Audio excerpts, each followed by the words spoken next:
Well, let's get into it because I know your time's probably. Yeah. Thanks for coming down. But we're with Gary Johnson, a new U.S. Senate candidate, jumped in.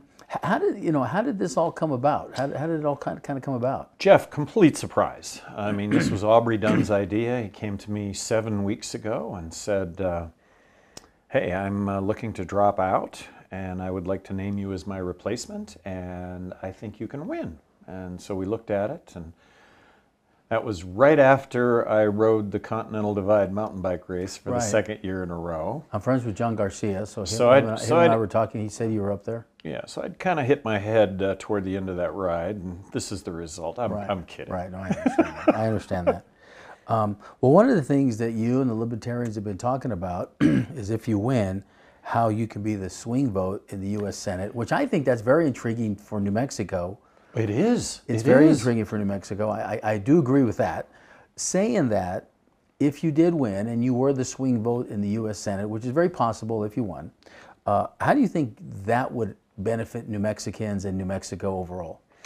Well, I would like to be on the Senate Budget Committee. I think that the biggest issue facing this country right now is the deficits that we're running. It's going to be $1 trillion this year.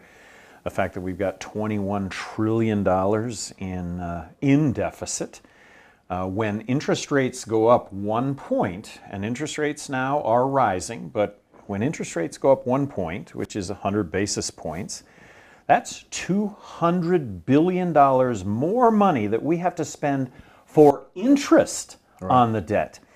If interest rates go to historical norms, around 7%, that will take up all of the discretionary spending that the U.S. government has, and it will go to interest on the debt. If running debt is the key to success, then Zimbabwe would be the center of the world, followed by Venezuela. Right. It doesn't work. And it's so incredibly unfair to our grandkids that their grandkids are not going to be able to pay this back. We're borrowing money for ourselves. It's selfish, it's short-sighted, and I think everyone recognizes that this is not sustainable. So there has to be reform to Medicaid, Medicare, and Social Security if they're going to survive. And military spending. Look, we need to decrease military spending. We need to decrease our involvement in foreign conflict that doesn't put our national interests at stake. Having run for governor, what you recognize, running for U.S. Senator, look, all the military assets in the United States belong in New Mexico because things don't rust in New Mexico. Right. I've heard you say that. And when it comes to the national labs, the infrastructure is there. And because we're spending money in those categories, building infrastructure, new infrastructure elsewhere in the United States, when you start talking about balancing the federal budget, which is something I advocate, which would be a 23% reduction in everything, but when you start reducing expenditures, you look for the biggest bang for your buck, and New Mexico offers that when it comes to both the military and the labs. I oversaw BRAC as governor. I should have overseen BRAC. I was governor, but that was about a couple of base closures in New Mexico. Well, we came out of that process gaining military assets because of just the things that I had to say. We do have the space for military maneuvers on the ground. We've got more restricted airspace than any of the lower 48, and we've got the only supersonic corridor in the lower 48. So let me ask you a question. So you in your comments you just made, you're an advocate of cutting the defense budget, but that's a major player, major industry in our state. By cutting the defense budget, what you're saying is not to hurt the state of New Mexico, but to move more military assets here. Well, when you start cutting, whenever you start to cut, then there's this realization of, oh, here's the dollars that we have to spend. How do we spend them most efficiently? In the case of the military, those most efficient dollars would be spent in New Mexico. Now, let's be realistic. There's 100 U.S. senators. They're all fighting to keep their military bases and their labs and their military spending within their states because they know how important the economy is. oil and gas and our military drives our economy. Let's just be very Yeah, frank about that. yeah. As U.S. Senator, how do you see yourselves swaying some of that over to New Mexico? Well, it's an if, but if you're the swing vote in the Senate, that's some serious yank, Right. in this case, for New Mexico. Now, whether New Mexico elects a Democrat or a Republican to U.S. Senate, nothing changes. Elect a third-party independent, libertarian, me, arguably, that's a swing vote. Arguably, I'm on the Senate Budget Committee because you sure don't want to piss off the swing vote. Right. And I get back to that's serious yank. Now Serious yank. you also mentioned, and I had some other notes too, but you also mentioned we need to reform Medicaid, Medicare, and Social Security spending, or cut some of those programs. Obviously, 52% of New Mexicans, I'm not saying I agree with this, but 52% of New Mexicans live on some type of one of those programs. Right. By cutting those programs, you're going to be hurting New Mexicans, won't you? Well, you know, you don't even necessarily have to say that you're going to cut the delivery of goods and services when it comes to medical. So, Medicaid, Medicare. I believe in a free market for health care, and we could talk about that for a while. Oh, we will. But I see that as magical, really. Right. But that's a big difference in opinion. Medicare for all is going to be, by many estimates, $32 trillion. That's fiddling while Rome burns. That's sticking your head in the sand and believing that more of the same is going to make it better. I'm not in that camp at all. Okay, so, and we'll come back to some of these too, and then we're going to cut these into segments anyway. So, cannabis. We know you were one of the forward-thinking. I was it. 1999. I was out there on a limb. Yeah, you know, my father and I talked about that because he was on the limb bringing medical in 1978. And of course, that ended up being unworkable. But yes, right. Your father was at the tip of the spear. And he took a lot of heat. Yeah, on you that. bet. And so, and actually, I don't know if you know this, but I had cancer in high school. I did. So in 1980, I actually moved to medical cannabis to help me get through chemotherapy because they're giving me shots and pills. So we know, you know, the shots and pills didn't work. The medical cannabis got me through it. So I'm an advocate like you for legalization. I'm an advocate like you, and a lot of our followers think we should legalize it. And I do, research shows 72% of Democrats think we should legalize it in the state. Over 62% of New Mexicans think we should legalize it in the state. But saying that, at the U.S. Senate level, you have said publicly, so I don't think I'm gotten you here. You've said publicly that you're a cannabis user. Yep. Some people have brought up, so I'm just wondering if you're prepared for this. Some people have brought up, are you a medical card user? If you use it recreationally, you're in the U.S. Senate, you're breaking federal law. Is that going to become an issue in the campaign that you feel? Well, maybe it does, and if it becomes an issue, which, you know, hopefully it does, right. Just to bring awareness to this topic. It's still the #1 arrest offense in the United States. I'm one of those 100 million Americans, and I'm putting a number here that we could debate on the number, right. But I'm one of those 100 million Americans that, but for our marijuana laws, I'm otherwise a tax-paying, law-abiding citizen. And if you're going to put us all into one category, and if you're going to take opposed to legalization as a stance, then ultimately, aren't you looking to lock me up for my, what I'll call, civil disobedience? And I hope more than anything that my admitted use of marijuana occasionally would credit me with telling the truth more than anything else. And we do agree, and our supporters agree with what you said. And when you look at New Mexico, over 1/3 of the people we incarcerate in the state of New Mexico are nonviolent criminals.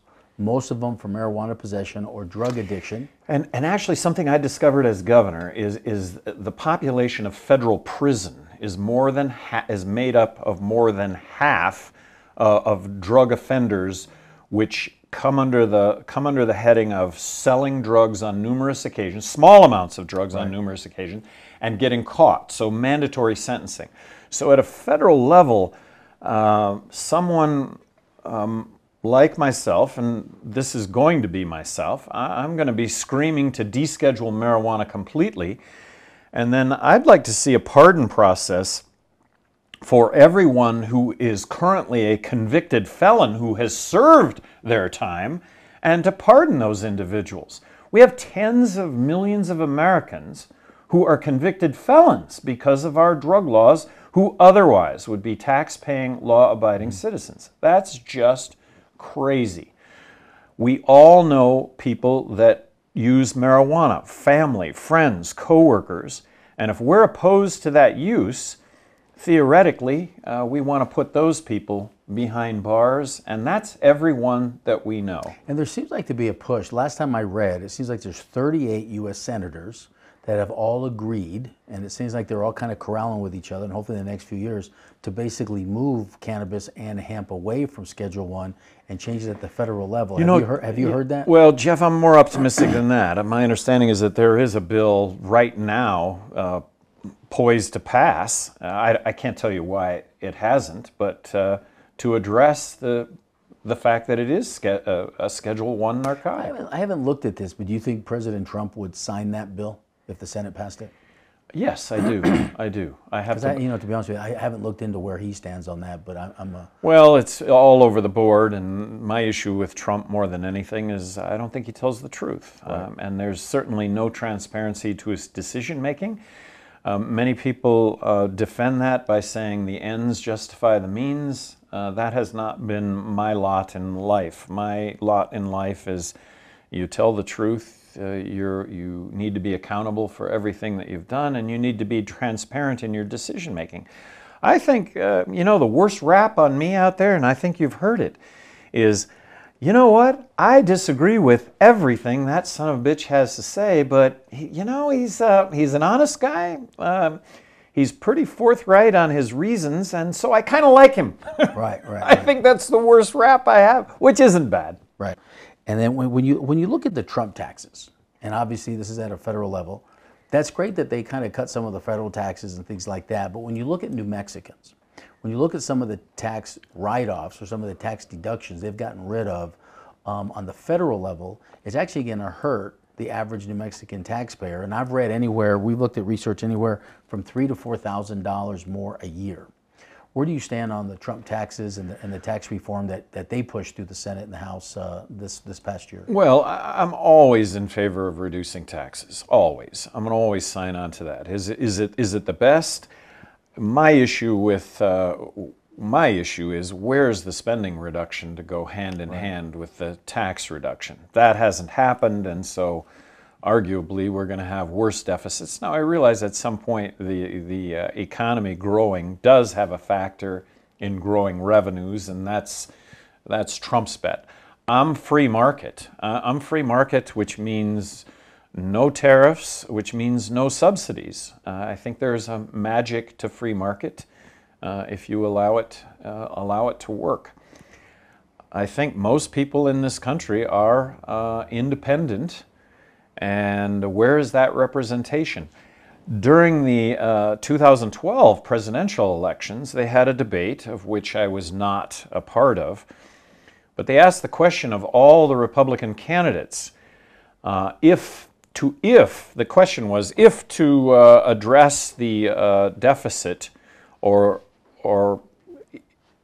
to address a balanced budget, if you were presented with a bill that had 90% spending reduction and 10% tax increase to balance the federal budget, would you sign that legislation? Now, this is a hypothetical question. Right.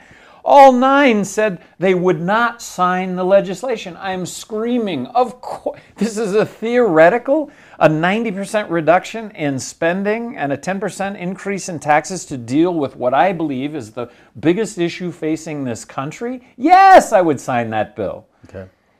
Okay. You talk about deregulation, and you believe in a free market. The regulations we have today that affect New Mexico, what deregulations have you looked at that you would actually take a look at? Oh boy, well it really runs the gambit. I know, we can talk about 2 or 3. You don't have to go. Well, right, but and of course now we're crossing over state and federal lines, and I'm a firm believer in the 10th Amendment to the Constitution. Best decision making is at the most local level. When it comes to the state of New Mexico, decisions need to be made by the state of New Mexico and not the federal government. Jeff, we would not, in my opinion, we would not be sitting here today if the 17th Amendment to the Constitution were to have not been implemented, which allows for the direct election of U.S. senators. Right. Prior to that, state legislatures appointed U.S. senators. Right. You think as a U.S. senator that you could overspend, that you could dictate to your employers what they can and can't do from Washington? You wouldn't have a job. Right. We would not have a deficit today, in my opinion, but for the 17th Amendment to the Constitution. I've never thought about that. So all of that said, rules and regulations. We have more regulations on occupational occupations in New Mexico. You have to have a, and these were bills that I vetoed as governor. Should we really have a license to cut hair?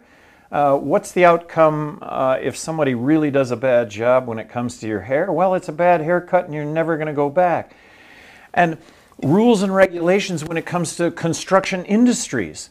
You know, just because you have a license from the state, currently that gives you credibility. Currently that gives you a status of, gee, this person must be qualified. Well, imagine if there were no licensing whatsoever and it had everything to do with you as a business person being insured for liabilities that you might incur for bad work.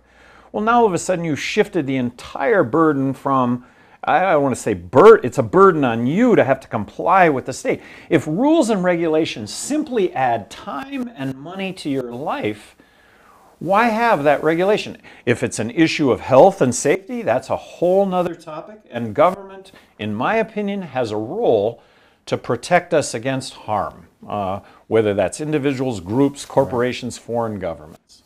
One of the biggest issues in New Mexico is opiate addiction.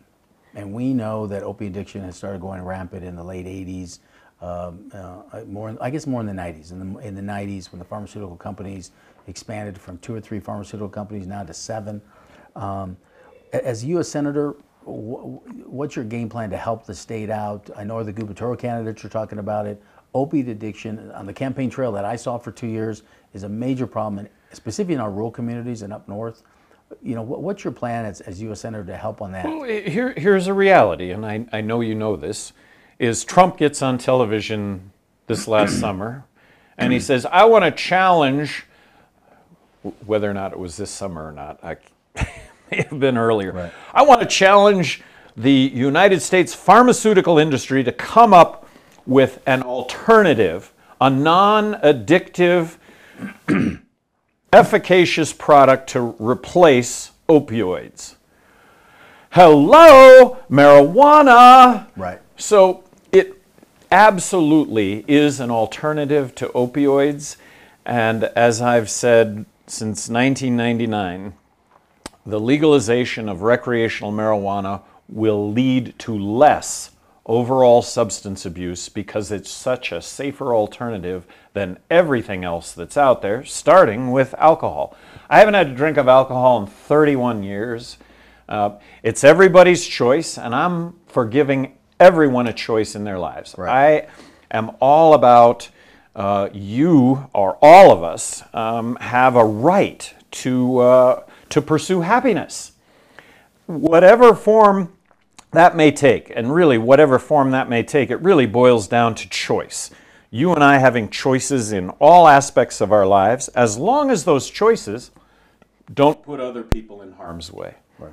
No, we agree with that, because we have seen that, you know, the states that have legalization or have expanded their medical side, they've seen a drop of opiate addiction almost 25%. Well, and they're vibrant to boot. I think the most vibrant state in the entire United States is Colorado. I think the most vibrant city in the United States is Denver. Is that because of marijuana legalization? No, but you know what? It's part of it. It's a freedom state. Let's talk about some government issues and open government. We believe in open primaries across the board. We actually have been pushing for open primaries. A lot of our followers are for that. Talk to me about because I know you've mentioned term limits in the past. Talk to me about your thought process in open primaries or term limits. Well, that I'm a firm believer in term limits. I'm paraphrasing George Washington, but George Washington said, hey, if this country ever devolves into political parties, we're done for. Right. That it should be about independent-minded people getting involved, making a contribution, and then getting out. So that's term limits. And we are all independent. The only person that will agree with everything it is that you have to say is that person you look at in the mirror every morning. That's the only person that's going to agree with everything that you have to say. If you're honest, if you're transparent, I think that goes a long way. But like I say, nobody's going to agree with you on everything. And I always say that every time I address a group. On the labs, as a U.S. Senator, the labs are very important for federal funding. Very important, yeah. So where do you stand on some of the labs? Where do you stand on helping expand those labs? Well, I'm back to, we spend those dollars anyway, Right. as a federal government, and we're spending those dollars to build new infrastructure in other places in this country when the infrastructure exists here already. So it's here already if you're going to tighten your belt and balance the federal budget, which I advocate, arguably dollars flow to the most efficient places, and New Mexico would be that efficient destination. Right. This is nothing real serious, but just want to ask your opinion. President Trump's talking about Space Force and spending money on Space Force. I have no idea what that means. I have no idea. It sounds like more money. Sounds like another division of the. Well, in some form, I would assume that space will come into the equation when it comes to national defense. That we should create an entirely new branch of the armed forces. I would be completely opposed to that. But hey, U.S. Senator from New Mexico, and we do have the spaceport asset. If you think I'm going to let any sort of opportunity go by from a federal government standpoint, Right. To be able to land contract or whatever, look, I'm not going to be asleep at the wheel. My 8 years as governor of New Mexico, I had a policy, open door after 4, which I saw anyone in the state the third Thursday of every month starting on 5-minute increments. It was incredibly valuable, and no one in the state of New Mexico could say that they weren't able to meet with the governor. We took that very seriously. Well, as U.S. Senator, I would do the same thing in New Mexico. And as U.S. Senator, I would hold an open door after 4 for waste, fraud, and abuse within the federal government. I intend to become the watchdog when it comes to federal dollars spent. Now, would you that open door policy? Would you do that here in New Mexico and Washington? I do it in New Mexico for New Mexicans, and then I would do it in Washington for the waste, fraud, and abuse, because that should encompass everything that the federal government is doing everywhere. When you had the open door policy as governor, was it at your office in Santa Fe? So everybody had to come to Santa Fe? Yeah. Okay. Yep. Okay.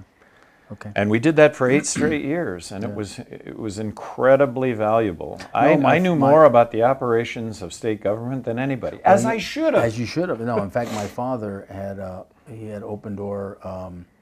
He would go once a month to a different city, and all day long it'd be open door. Meet with the governor for 5 minutes. I'm pretty sure it was like once a month, and he always talks about how much information he picked up just from the people coming and visiting with him. So we kind of talked about healthcare a little bit. Let's dig a little bit more into that. I just want to talk to you a little bit more. The big push right now in Washington is Medicare for all, single payer system. A lot of our followers believe in a single payer system. More than anything else, Gary, is just what we have today is not working. Healthcare costs have shot up almost 30–40% in the last 5–6 years. Pharmaceutical costs continue to go up.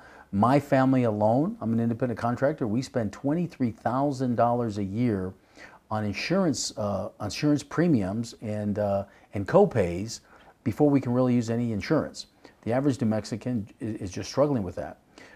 Help me, and I know you don't believe in, I know you believe in an open market, but help me a little bit more. What we have today is not working. As U.S. Senator, being that swing vote, what leverage would you bring to the Senate to try and solve some of this? Well, I wouldn't be signing on to more government when it comes to healthcare. My belief when it comes to healthcare is that we need a free market approach to healthcare. In a free market approach to healthcare, you and I would have insurance to cover ourselves for catastrophic injury and illness. and we would pay as you go in a system that would be incredibly affordable. And if you let the free market loose on healthcare, the innovation, the savings would just be outstanding. I theorize that there would be gallbladders are us. There would be clinics that would specialize in gallbladder surgery at thousands of dollars as opposed to tens of thousands of dollars. So what I'm hearing is, and correct me if I'm not, so what I'm hearing is it's a free market. You want to go see a doctor because you have a sore throat or you're cold. You pay as you go, and then you pay a fee for catastrophic. God forbid you got to go to the emergency room or cancer or something. Is that what I'm understanding? Well, back to your automobile. You know, you're not paying insurance for oil change. You're paying insurance in case you wreck the whole thing. And healthcare, in my opinion, would be the same way. We would have insurance to cover ourselves for catastrophic injury and illness, and we would pay as you go. And who knows? I mean, who can predict just how affordable this would be with the internet, with the, you know, very simply getting on the internet and being able to address just the renewal of a prescription, which currently, you know, you have to go visit your doctor, and to go visit your doctor, you've got to make an appointment days in advance, and you end up sitting in a and Jeff, I haven't been to see a doctor in about 8 years. Look, I'll be very frank. I have twin boys that are 10, and I kind of agree with you. I have always been an advocate of pay as you, I guess says you pay as you go. My plan was always like pay as you go up to $5,000 per family. That's a tax write-off you get on your tax returns, and then everybody pays into a catastrophic. I have the type of insurance for my family that I have because I had cancer. And I know that if one of my children or myself get cancer again, it's millions of dollars that we couldn't afford. And I know most New Mexicans are like that. We kind of think the same way. I think a lot of our followers think the same way. We just know what's working right now isn't working. And well, it's a scarcity of resource, and when you do need help, you ought to be able to get it. And if the government weren't involved, I would argue that... Because one of the biggest issues driving costs, let's be very frank, are pharmaceutical costs. What would you do as you a senator? God, I love the idea of the swing vote, by the way. That is a lot of leverage. It would be very interesting, a lot of leverage. Behavioral health. We know behavioral health is a major issue in the state of New Mexico. Governor Martinez, for whatever reason, politically, for whatever reason, cut a lot of behavioral health local companies that put a lot of companies out of business 8 years ago. We then found out there was no fraud, and they just ran 8 companies, and they brought in behavioral health companies. We're kind of moving back towards local New Mexico behavioral health, but homeless, mental, a lot of those programs were cut away. They are starting to come back a little bit. But when you talk to that industry, we have passed on Medicaid matching funds on the behavioral health issues. Have you taken a look at some of the behavioral health issues we have in our state? And as you a senator, what can you do to help us out with that? Well, big time. When I was governor, you know, we switched Medicaid from fee-for-service to managed care, which still exists today for a reason. It saved 25% when it came to dollars spent. Well, when we first did that, behavioral health was separate from the providers, and that would have been Cimarron, that would have been Lovelace, that would have been Presbyterian. We rolled behavioral health into those organizations. When Richardson took over, he put it back out on the street, and I argue it's political payout. Providers, when it comes to behavioral health, that's the Democrat Party, and their payback is to the providers. Well, Richardson rolled it back, ended up costing New Mexico taxpayers a lot more money. It wasn't as controlled as it would have been with Presbyterian. I signed legislation giving behavioral health parity when it came to health care. I signed that legislation as governor. So I believe that behavioral health is an integral part of health care. But in New Mexico, and then Martinez, rather than giving it back to the providers, in this case Cimarron, Lovelace, Presbyterian, She just put it back out on the street and made some bad choices when it came to contracts. Right. And I would argue that by putting it under the big umbrella, that there's more accountability that exists there. Let's go to the economy. Let's talk about the economy and the economy. We know that the economy, you know, whether you want to listen to people or not, we know that the GDP's up 4.5%, 4.2%. I do business all over the country. You know, I used to live in California, and we see the economy booming all over the country. Here, New Mexico has struggled. We have seen it bounce back a little bit in the last year because of oil and gas and because of some of the construction stuff that's been kind of happening here. But high-tech jobs, development jobs, those things are just not happening in New Mexico. In fact, we're losing more of those jobs than we're gaining those jobs. Saying that, the labs are hugely important to the state. We've been talking for years, we've been talking for the last couple of years, you know, our state sits on $24 billion. I know you're very aware of the permanent funds. I don't even know, don't even want to consider what they were, but probably when you were governor, they were probably the 8 or 9, 10 billion range. You know, they might have been as high as 16. Okay. Yeah. Because I heard 10, 12 years ago they were 14 billion. And I probably would, and on the campaign trail, I really was an advocate of not spending the money, just reallocating about 5% of the money back into New Mexico industries, small businesses, and invest into New Mexico industries to help the economy grow here and bring private capital in. That's what we pitched. I know the U.S. Senator doesn't have to hold a whole bunch on the permanent funds, and I'm not expecting that. But on tech transfer, we're one of the states between our labs and universities. We do a lot of tech transfer. By the way, we're probably one of the leaders in tech transfer, but that tech transfer leaves our state and doesn't develop those companies here, which has exploded Colorado, which has exploded the University of Arizona and Mesa, Arizona State, and those kind of areas. What's your thought process as U.S. Senator? How can you help as U.S. Senator with New Mexico within tech transfer and economics and job growth? Well, having run for president twice, I got to visit all 50 states. I know what works and what doesn't work. And what works when it comes to economics is a very low tax environment. When you look at Florida, when you look at Washington State, when you look at Nevada, when you look at Texas, none of those states have income tax. That is a huge factor when it comes to economics. It's the reality. And then when it comes to rules and regulations, look, rules and regulations, if they exist to protect health and safety, great. But if they exist and bottom line, they just cost you and I time and money, that is not a winning formula at all.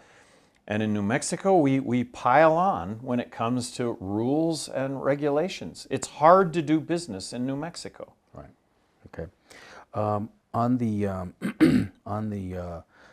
Democratic side, there's a big push, and all the congressional candidates and all the U.S. Senator candidate, or the U.S. Senator candidate, is talking about minimum wage and how we need to push minimum wage up to $15. And here's my rhetorical, and this is tongue in cheek, and I want to ask you this, Jeff. Okay. Why stop at 15? Why not go to 75? Why not make New Mexico the highest state when it comes to minimum wage? So let's go to 75. I want to bat that back at you. Well, it's unreal. Because your answer, which is correct, is look, we can't afford that. But you're going to sit here, or someone's going to sit here and say, well, 15's okay. Well, gosh, doesn't that preclude kids getting jobs? I mean, doesn't that really restrict? Here's our perspective, and to be honest with you, out of our followers, I think it's torn within our followers. I think half of them probably want minimum wage to 12 to 15 bucks, which we've heard. I think the other ones are kind of against it. But here's my thought process. When you look at small business, which is 95% of New Mexico's economy, when you really dig into small businesses, most small businesses are paying minimum $10 to $12 an hour. That's right. And so most small businesses are not paying the minimum wage.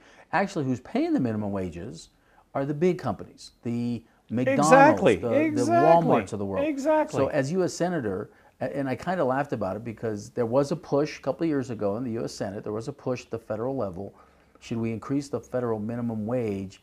And I think the Targets, the Walmarts of the world saw it coming, and all of a sudden they raised their profile by $9. Is there a good medium mix that you can go with as that swing vote, you say, in the U.S. Senate? Well, here's my philosophy. Why not Uber everything? Using Uber as an example.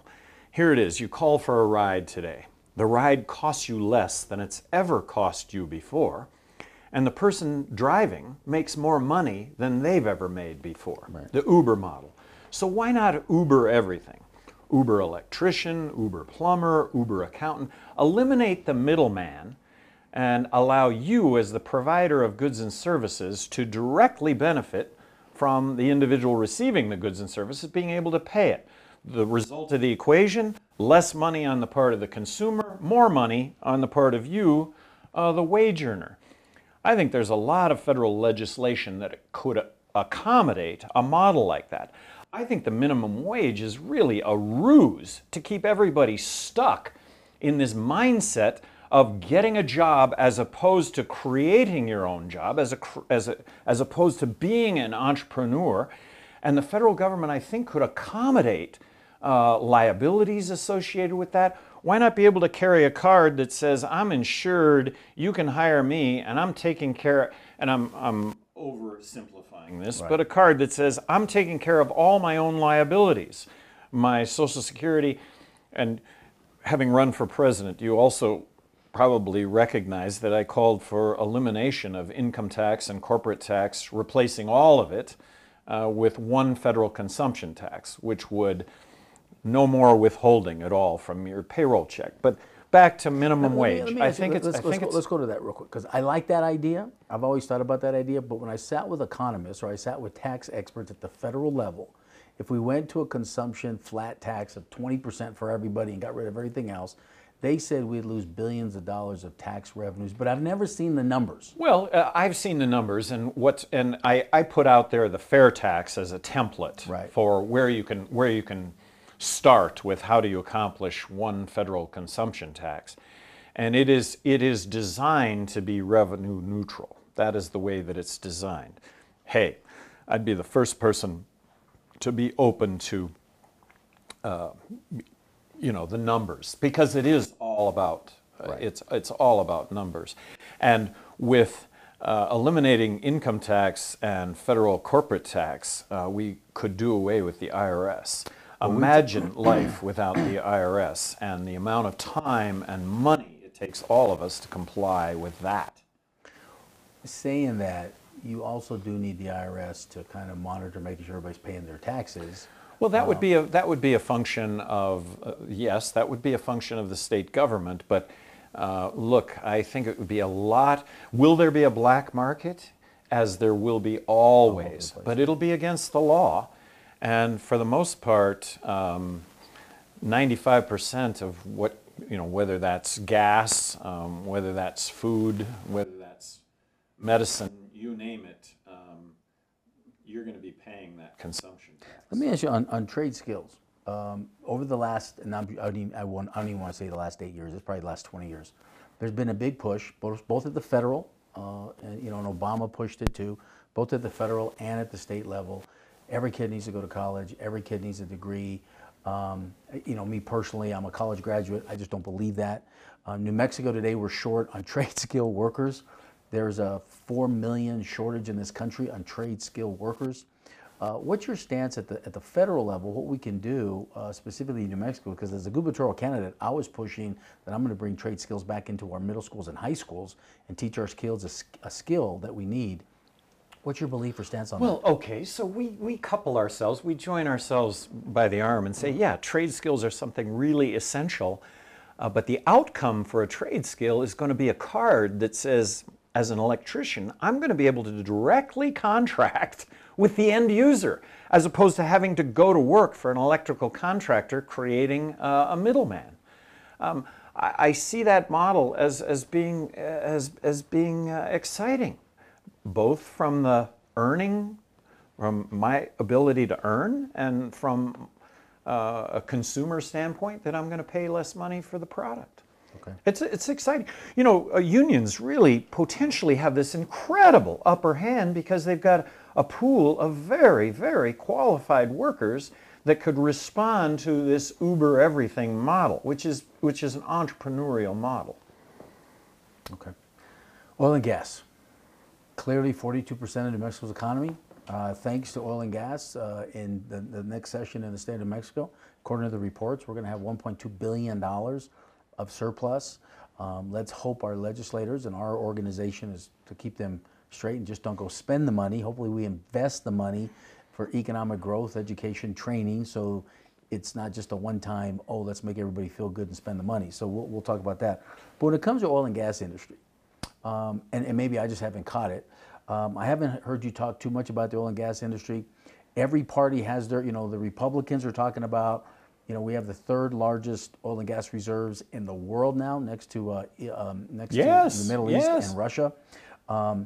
There's some of the party on the left side of the Democrats. I got booed at many forums because I'm not against going away from fracking, and clearly there's ways we can do it. But as a U.S. senator, a lot of our U.S. senators, we believe in the Paris Climate Agreement. Not saying all our followers do, but I do. So I was against Trump when he went away from the Paris Climate Agreement. I think there's a good middle ground. Oil and gas is 42% of our economy. Fracking is part of that. We can protect our water. We can protect our water resources. We can protect our sovereign lands. But it's just one of our industries that until we grow the economy. But where do you stand on the oil and gas? Where do you stand on fracking, renewable energies, methane leaks? I have no disagreement with your entire lead-in. It is the hand that feeds. And if I may cite an example of clean air. Here it is, Trump is talking about rolling back clean air standards when it comes to coal. Well, forget about any clean air standards. We as consumers have bankrupted coal. We've bankrupted coal. We don't want coal. And the reason that coal has been bankrupted is because of gas fracking. The fact that natural gas costs less than coal. And so why on earth would you build an electrical generation facility using coal when natural gas is less? So everything right now has been grandfathered when it comes to coal. There's an expiration when it comes to coal. I think it's fair. But coal has been bankrupted. Marginal coal has been bankrupted. When you look back east at coal seams underground has been bankrupted. When you look at mining seams 4 foot, 6 foot, 8 foot thick underground as compared to Wyoming, where it's the biggest front end loader the world makes, shoveling coal from a seam that is 100 foot tall, a mile wide, and 25 miles long into a railroad car sitting next to it. That's what's fueling the existing coal power plants that when they wear out, that's it. Now, if Trump is going to say that those plants can be rebuilt, as consumers, we're kind of taking it in the teeth because we've said we don't want coal, and the free market says we don't want coal, and here it is. Trump may subsidize coal. That's not right. So environmentally, natural gas is a much better alternative than coal. And looking forward, when you look forward at renewables, which is exciting, really exciting. Well, all right, we're seeing now that states are setting as future mandates that 40% or 50% of future load by 2040. We need to achieve renewables at the rate of 50% by 2040. Well, where's the rest of that? Well, the rest of that's natural gas, and that's fracking, and that's the oil and gas industry, and let's not bite the hand that feeds in New Mexico. Up north, in the San Juan area, obviously a big natural gas area, coal mining. I was kind of like up there too, and some of the mothers would come up to me and say, my sons, my daughters make $80,000, $90,000 a year in coal. What are you going to do for them? Clearly, I kind of responded to them as like, look, I'm not putting you out of work. The demand's putting you out of work. The supply's putting you out of work. The free market's putting you out of work. Natural gas costs less. Right. And so my whole philosophy was, let's train you into tech jobs, let's train you into natural gas jobs, let's move into those industries. One of the things the environmentalists are going after are methane leaks, right? We have, and according to San Juan reports, according to a couple of the Sierra Club environmentalist groups, we're the worst state in America with methane leaks up in the San Juan area. What's your thought process of how to solve some of those issues, or do you believe that or not believe that? Well, as U.S. Senator, as Governor of New Mexico, look, you've got to have an open mind to this stuff. I designated Molycorp Mine in northern New Mexico as a Superfund site. They were polluting the Red River, and they were not accountable at all for what was happening, and that's unacceptable. There are bad actors when it comes to the environment, and the government, I believe, has a role to government has a role under protecting us from harm and, in this case, pollution. When it comes to methane gas leaks, look, this is an issue that has to get addressed. Is that the government getting involved? I hope not. I hope the industry itself is recognizing it and making steps in that direction. But I don't have the resources at present to really get to the bottom of whether or not it's... Well, we did. I think it's gotten better. The big guys are sealing up. The big guys are doing the methane leaks. The sense we got on the campaign trail is 50% of the methane leaks are wells that are probably almost 50 years old, that are smaller producers, that don't have the resources. And so my whole philosophy was, let's invest with them to recapture that, and the state makes more revenue. I believe Colorado has a very good model. I mean, Colorado has cut methane leaks almost 50, 60, 70%. And I'd be curious to understand where we are with that, if in fact the industry itself hasn't cleaned itself up to that extent. The industry's telling me, on the campaign trail, the industry told me that they've cleaned about 50% of it up. And we should be getting a new report in 19 to show that. So, but you don't want to certainly be asleep on the job. Right, exactly. On the renewable side, where do you stand on renewables? One of your opponents has been pushing for tax breaks, tax credits at the U.S. Senate, Martin Heinrich, and he's brought in a bunch of new investments in the state of New Mexico in renewables. Is if you beat Martin and went into the U.S. Senate, is that something you would continue pushing for the state of New Mexico? We are just, and I talked about it too, because I think between the private and public sector, there could be $1 billion investment into renewables. There's 14 states, power grids that run through our state. We do live in a state that's ranked number 2 in capabilities, but we're ranked 48th in production. So I do think there's an upside there. And there may be an upside, right. Yeah. There may be an upside. Tell me a little bit about your renewables ideas. Well, it would all be based on dollars and cents. Right now I know that wind is at 3 cents when it comes to a kilowatt hour. 3 cents, yeah. Solar, but that doesn't take into account capital expenditure. Right. And I was going to also add that the coal plants right now, look, they're in existence because it is somewhat competitive with natural gas because capital costs have been excluded from all that. Right. So you add back capital costs, and that's what all the incentives really come to bear on are, okay, you build it, how much money are you going to get back for the build? Really, dollars and cents, and nothing should be a giveaway. Right. Ethanol. Why on earth are we subsidizing ethanol when fracking has brought about the oil production that we currently have in this country? Good point. Let's talk about our veterans a little bit. And I promise we're almost done. This has been a pleasure. Thank you. Thank you. Veterans. The two things the number one thing that's always talked about with veterans is health care for our veterans and our VA. When I've dug into the veterans, I think the administration is running the VA probably okay here. It's not great. I think there could be better services here. The sense we get is the shortage of doctors, the shortage of nurses is really the issue at the veterans. And then obviously we live in a big rural state.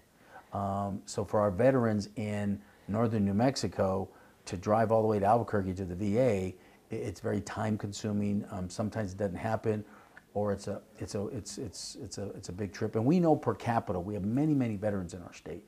Are there thought process you have, are there ideas you have to improve healthcare issues and and medical issues for our veterans? Well, absolutely. And there's no, first of all, we have an obligation to all veterans, period. And that's an obligation that has to be lived up to. In my opinion, it's choice. It's being able to, the fact that, yeah, it's a long drive to get to Albuquerque, so why can't you have a VA card that simply allows you access to any health facility, that health facility then bills the VA, and the VA pays the bill. I think it's that simple. You also touched on something there, Jeff, that look, we have a scarcity of doctors. We have a scarcity of healthcare workers. Why is that? That's the government. That's the government that has put quotas on all this stuff. Right. And if they wouldn't put quotas on this stuff, the free market would come to bear, and we would have a lot more people in these areas if it wasn't so difficult to get into these areas. And it needs to be difficult. We want qualified people taking a look at us as doctors. But don't you know of dozens of your friends, the smartest people that you knew, that tried to get into medical school that didn't get in? Well, the government could play a role in greatly expanding the number of people that may go into those occupations. Now I'm back to Uber everything. Right.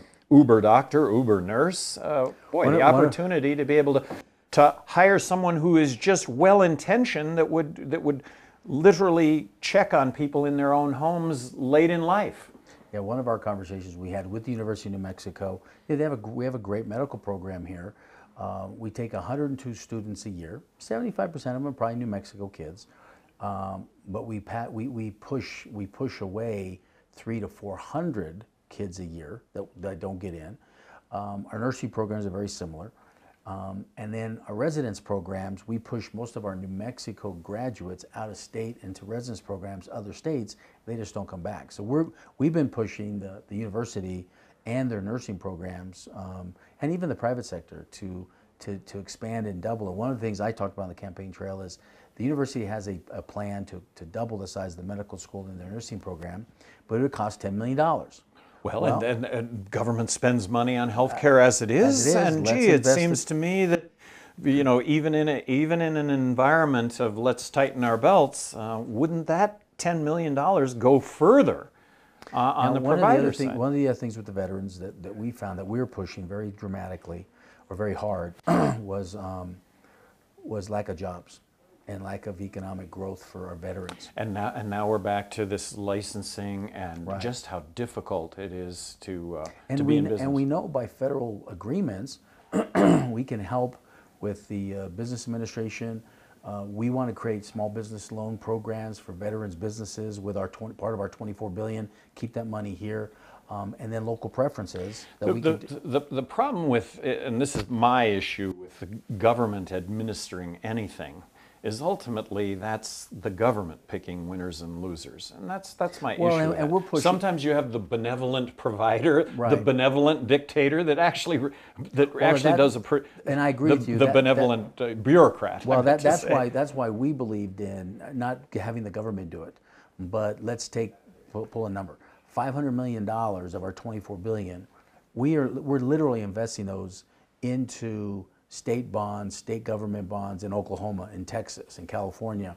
What we're saying is let's put $500 million into our community banks as a loan program. Let the community banks do it because they're the ones that aren't going to pick the winners. And I know you'll be the first one that agree. The problem with this is the politician that decides how much this community bank's going to get.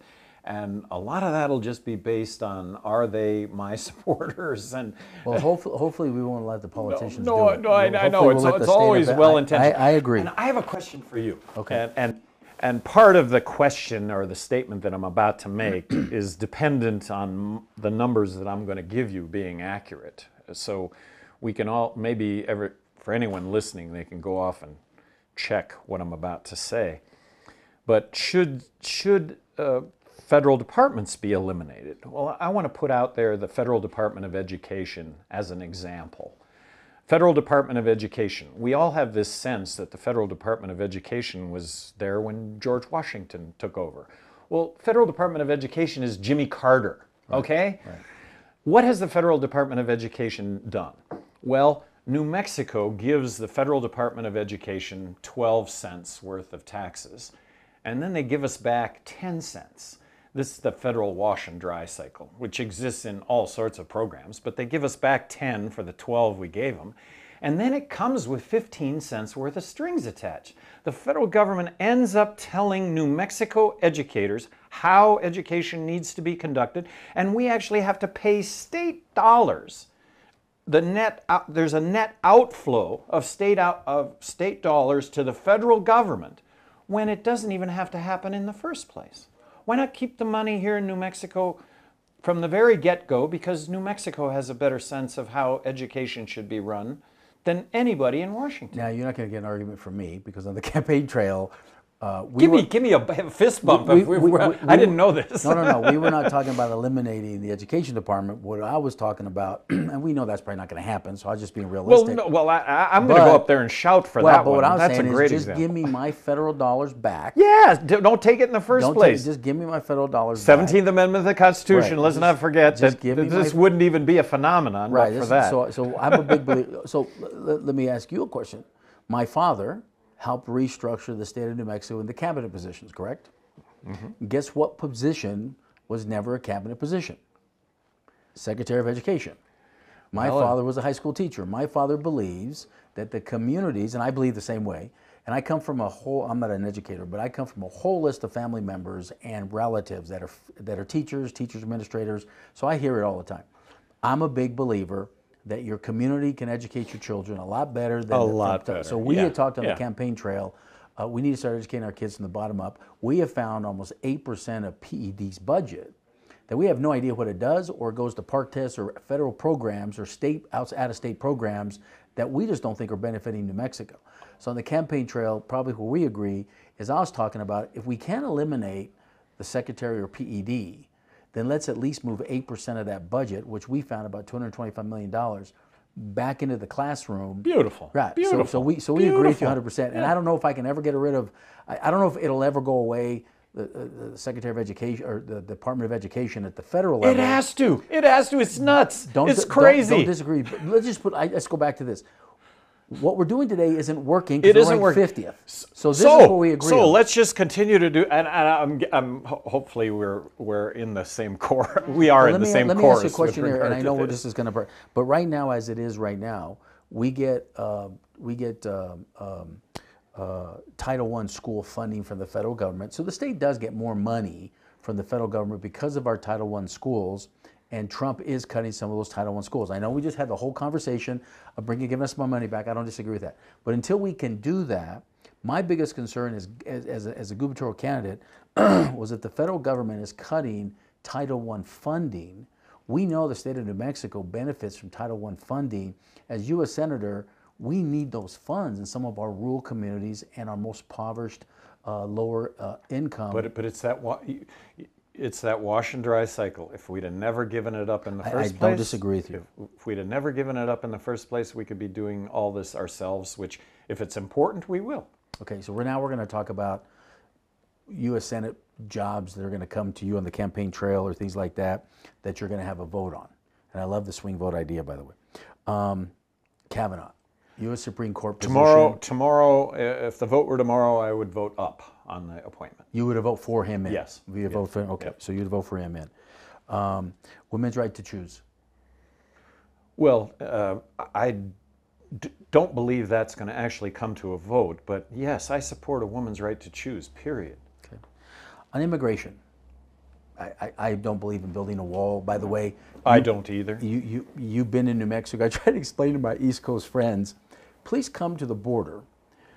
75% of the border, you can't build a wall on anyway, at least in the state of New Mexico. It's nuts. And let me give you a little background. Maybe you've heard me say this, but going to New Hampshire as a Republican presidential candidate and then going to Iowa, first thing that happens is the right wing converges on you to tell you that the scourge of the earth is Mexican immigration, right, and that we should build a wall across the border, and what are you going to do about it? Well, in my case, you've got a made-up issue here. Immigration is really, really, we're a country of immigrants. It's incredibly valuable in New Mexico. It's incredibly valuable. I can tell you why there are undocumented workers. It has to do with a different time, a different space where you got a work visa, you came over to work, and when it expired, you just stayed and you raised a family and you were a taxpayer the whole time and you're a law-abiding citizen. Well, now this is the person that Trump wants to deport, and that families are being separated at the border. This is crazy. But that's why immigration policy is as it is among Republicans anyway. Right. It's because of New Hampshire and Iowa deciding what we should do on the border here in New Mexico. Give me a break. So I'm assuming you would vote any bill that came to you to protect DACA kids. Absolutely, Okay, absolutely. Okay. We're not, I figured we're on the same page there, and I agree. When I was a kid growing up, I was born in Las Cruces. When I was a kid growing up, our summer jobs to make extra money is we had to go sell cantaloupes, watermelon, chilies on the side of some of the farmer friends. The kids, we'd go pick it. We would then go sell it on the side of the road to make extra money. That's how we made money. And you can't do that today because there's way too many rules and regulations. You're probably right. And I was told that my parents and the farmers were breaking the laws because I was 10, right? Right. and why is that the case? Well, this is my point regarding Uber everything and getting kids involved at the earliest age, and you can't get kids involved at the earliest age because of minimum wage. Now, the last thing I want to talk about before we wrap up is ICE. You have some congressional candidates on the Democratic side that are saying we should eliminate ICE altogether. You have other candidates that are being very quiet about it. We understand the development of ICE and what the roles are. We understand that the Trump administration has probably abused some of that power a little bit with the ICE. You think? It's just a little bit.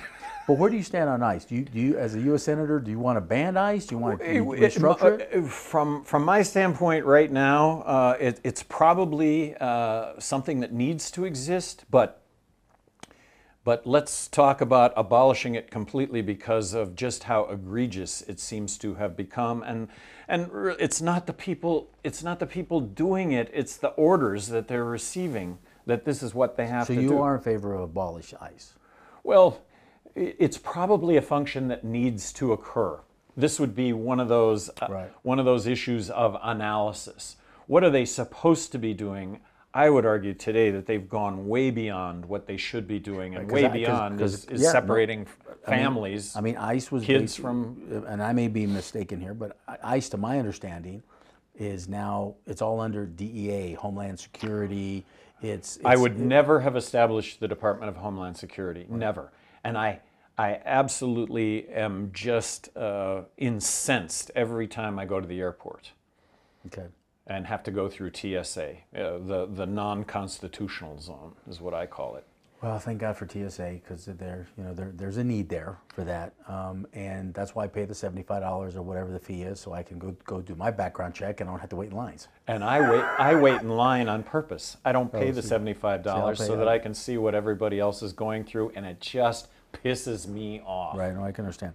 Those are all the questions, Gary. I really appreciate your time. By the way, I appreciate before we wrap up, is there anything I missed? Is there anything you want to say to our followers, our supporters? Well, just a reiteration of anybody that you're going to listen to, unless they're in a box, you're not going to agree with them on anything. And I'm really probably the shining example of that. You're going to agree with me on some things. You're going to disagree with me on others, but that's independent thought. And really, are we Democrats or are we Republicans or are we independent? I think most people, even though they declare Republican or Democrat, are independent. And that gets back to term limits. You're not going to agree with anybody. And if we had term limits, hey, there's only so much time that you have to put up with this individual if there is term limits. So. And I think if there were term limits, I think people would do the right thing as opposed to whatever it takes to get reelected. And it's an alluring, it's alluring. People get into these offices and all of a sudden doors are being opened that have never been opened before, and there's an allure to that. They stay involved in government after they leave. They become lobbyists. I hope everybody has realized that when I left the office of governor, I had nothing and have had nothing to do with the government, because that's the way it should be. I shouldn't be able to capitalize on my time spent as governor. Well, let me ask you one last question, which now that you're here. As sitting governor for 8 years, and we have a volunteer, because I've been pushing to pay our legislators, I just think we should. As a volunteer legislators, I just think it's dysfunctional. And that's why you have some of this corruption that goes on. As governor, what you saw for 8 years, and this isn't part of this, this is just a whole different thing. I want to get your perspective on this. As governor for 8 years, and you working with the legislators, and I'm glad you're not Mr. Veto anymore, it's Governor Martinez. What's your thought process of paying our legislators, serving in session for 120, 180 days, having a staff, really managing our state? Do you think there's the pros and cons to it? What's your thought on that? Well, let's not pay them. And we're giving them retirement currently. Don't be feeling sad for any state legislator because of the retirement that they're now able to get having served. Look, if you make it all volunteer, there's a lot less allure to staying in the job. Right. There's a lot more motivation to, well, gee, here's what really needs to happen in this state, and I'm not worried about re-election, and I'm certainly not getting paid. But don't you think you have more corruption? Because people are using their abuse in their system for state contracts for their families, things like that? I think that is a case that you could make. You could certainly make that statement, and I don't have any evidence to suggest otherwise. But the whole system is rife for corruption, right, because you find yourself in a position to potentially influence legislation, and if that's a couple $100 or a couple $100,000 under the table, and you think you're going to get away with it, that's the system as it exists.